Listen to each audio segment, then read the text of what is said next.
ঠিক আছে বেশি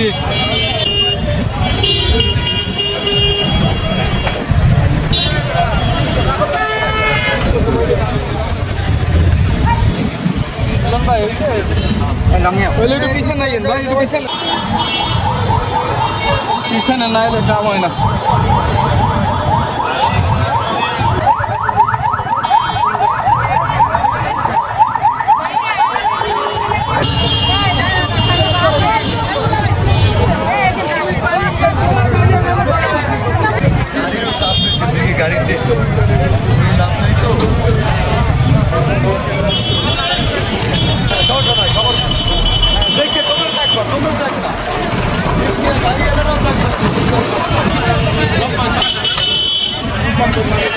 কি সমস্যাটা বাবু?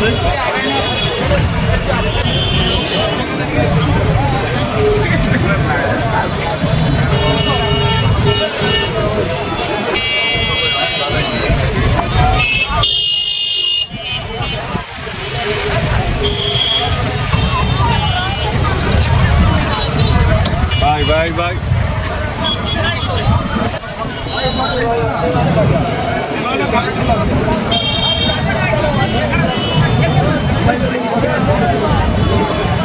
ডাক্তার এবং কর্মচারীদের উপর হামলাকারী দোষীদের যদি গ্রেফতার করা না হয় আমরা 48 ঘন্টা পরে পূর্ণ শাটডাউনে যাব এবং এই 48 ঘন্টা যে আমরা সার্ভিসটা চালু রাখবো শুধুমাত্র রোগীদের কথা চিন্তা করে, বরিশালবাসীর জনস্বাস্থ্যের কথা চিন্তা করে আমরা আমাদের সার্ভিসটা চালু রাখবো। এই সিদ্ধান্ত আমরা নিয়েছি।